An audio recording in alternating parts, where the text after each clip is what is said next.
സംസ്ഥാനത്ത് കനത്ത ചൂട് ഏറ്റവും കൂടുതൽ അനുഭവപ്പെടുന്ന പാലക്കാട് ജില്ലയിൽ ഇന്നും ഉഷ്ണതരംഗ മുന്നറിയിപ്പാണ് നൽകിയിട്ടുള്ളത്. വരുന്ന 24 മണിക്കൂർ ഉഷ്ണതരംഗ സാധ്യതയുണ്ട് എന്ന് തന്നെയാണ് അലർട്ട്.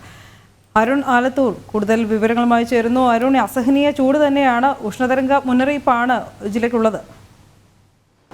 തീർച്ചയായും മനു, തുടർച്ചയായ 4ാമത്തെ ദിവസമാണ് പാലക്കാട് ജില്ലയിൽ ഇത്തരത്തിൽ ഉഷ്ണതരംഗ മുന്നറിയിപ്പ് പുറപ്പെടുവിക്കുന്നത്. ഓറഞ്ച് അലേർട്ടും ജില്ലയിൽ കഴിഞ്ഞ ദിവസങ്ങളിലൊക്കെ പ്രഖ്യാപിച്ചിരുന്നു.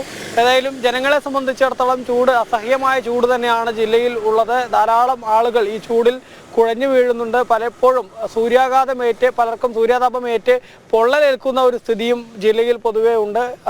ഈ കുഴഞ്ഞു വീണും മറ്റുമൊക്കെ ഉള്ള മരണങ്ങൾ ഉൾപ്പെടെ ജില്ലയിൽ തുടർക്കഥയാവുന്ന ഒരു സ്ഥിതിയാണുള്ളത്. സൂര്യാതാപമേറ്റ് മരിക്കുന്ന ആളുകളെ സംബന്ധിച്ചിടത്തോളം അവർക്ക് നഷ്ടപരിഹാരം ഉൾപ്പെടെ വേണമെന്നുള്ളൊരു ആവശ്യമൊക്കെ മുന്നോട്ട് വയ്ക്കുന്നുണ്ട്. പക്ഷേ സർക്കാർ ഇതുവരെയും അതിലൊരു അനുകൂല നടപടിയൊന്നും ഉണ്ടായിട്ടില്ല.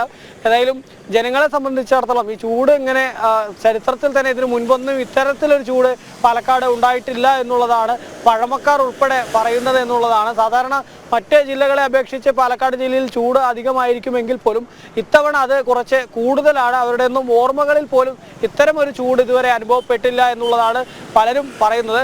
നിലവിൽ ഏതായാലും ആരോഗ്യവകുപ്പ് ജാഗ്രതാ നിർദ്ദേശം പുറപ്പെടുവിച്ചിട്ടുണ്ട്. സ്കൂളുകൾക്ക് അതുപോലെ തന്നെ മറ്റ് വിദ്യാഭ്യാസ സ്ഥാപനങ്ങൾക്കൊക്കെ ഇന്ന് വരെ അവധിയാണ് പ്രഖ്യാപിച്ചിരിക്കുന്നത്. ജില്ലാ കളക്ടറാണ് ഈ മെയ് 2 വരെ അവധി പ്രഖ്യാപിച്ചിരിക്കുന്നത്. വെക്കേഷൻ ക്ലാസ്സുകളോ അല്ലെങ്കിൽ മറ്റ് സ്പെഷ്യൽ ക്ലാസ്സുകളോ ഒന്നും നടത്തരുത്. അങ്ങനെ നടത്തിയാൽ അതിനെതിരെയൊക്കെ ശക്തമായ നടപടി ഉണ്ടാവുമെന്ന് പറഞ്ഞിട്ടുണ്ട്.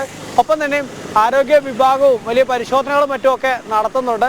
ധാരാളം വെള്ളം കുടിക്കുകയും നിർജ്ജലീകരണം ഒഴിവാക്കുന്നതിന് സാധ്യമായ കാര്യങ്ങളൊക്കെ ആളുകൾ ചെയ്യുന്നതിന് ശ്രദ്ധ പുലർത്തണമെന്നുള്ള നിർദ്ദേശം പുറപ്പെടുവിച്ചിട്ടുണ്ട്. മാത്രമല്ല പകൽ സമയത്ത് ഈ 12 മണി മുതൽ 3 മണി വരെയുള്ള സമയത്തൊക്കെ നിർമ്മാണ തൊഴിലാളികൾ ഉൾപ്പെടെ നേരിട്ട് വെയിലേൽക്കുന്ന തരത്തിലുള്ള ജോലികൾ ചെയ്യരുത് എന്നുള്ള നിർദ്ദേശവും ഇതിനോടകം തന്നെ പറഞ്ഞിട്ടുണ്ട്.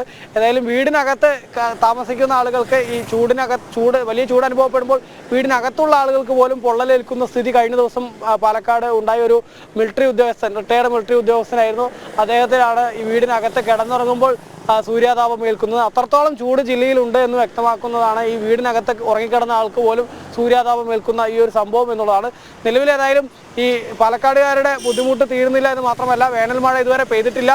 ഇപ്പോഴാണെങ്കിൽ വീണ്ടും ഇന്നും ഉഷ്ണതരംഗ മുന്നറിയിപ്പാണ് നൽകുന്നത്. ശരി.